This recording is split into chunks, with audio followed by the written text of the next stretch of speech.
গ্রীষ্মের দাবদাহে নাজেহাল জেলাবাসী। প্রতিদিনই পায় তাপমাত্রা 42 ডিগ্রি ছুঁই আর পথ চলতে নাজেহাল হয়ে পড়েছেন 8 থেকে 80 সকলেই। বেলা বাড়ার সাথে সাথে প্রায় রাস্তাঘাট ফাঁকা বললেই চলে। বিশেষ কাজের তাগিদে রাস্তায় বেরোচ্ছেন সাধারণ মানুষ। এইবারে পথ চলতে জনসাধারণের মধ্যে এগিয়ে এলো Malda merchant chamber of commerce. তীব্র তাপ ও প্রবাহের তৃষ্ণা নিবারণের জন্য বিশুদ্ধ পানীয় জলের ব্যবস্থা করলো মালদা মার্চেন্ট চেম্বার কমার্সের সদস্যরা। মালদা শহরের ফোয়ার মোড়ে বসানো হলো বিশুদ্ধ পানীয় জলের জলছত্র। সেই জলছত্রে পাওয়া যাচ্ছে ঠান্ডা পানি ও ছোলা গুড় সহ। মালদা মার্চেন্ট চেম্বার অব কমার্সের এক সদস্য জানান, অন্যান্য জেলার পাশাপাশি মালদা জেলাতেও তাপপ্রবাহ নাজেহাল জেলাবাসী। সে কথা মাথায় রেখে আমরা বিশুদ্ধ পানীয় জলের জলছত্র খুলেছি মালদা শহরের ফোয়ারা মোড় এলাকায়। এইখানে সকাল থেকেই রাত্রি পর্যন্ত সাধারণ মানুষের জন্য ব্যবস্থা করা হয়েছে ঠান্ডা পানীয় জল সহ ছোলা গুড়।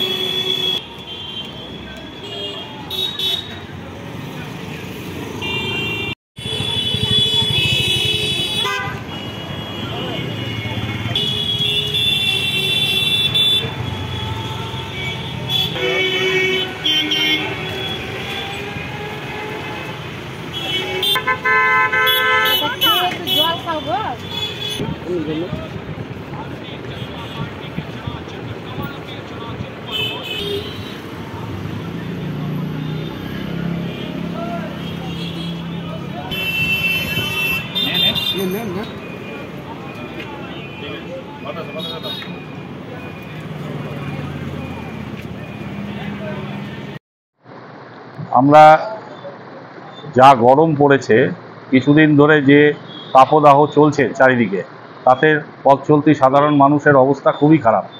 আজকে প্রায় 40-41 ডিগ্রি টেম্পারেচার আছে। তো আমরা অনেক চিন্তা ভাবনা করে মানুষের সুবিধার্থে মালদা মার্চেন্ট চেম্বার অফ কমার্সের পক্ষ থেকে অতুল মার্কেটে একটা স্টল এবং ফোয়ারা মোড়ে আমরা একটা জলছত্রের ব্যবস্থা করেছি। এখানে গুড়, ছোলা এবং বাতাসা এগুলো আছে। সাধারণ মানুষ যাতে এতে পরিষেবা পায় তার উদ্দেশ্যেই আমরা মালদা মার্চেন্ট চেম্বার অফ কমার্সের পক্ষ থেকে এই ব্যবস্থা নিয়েছি।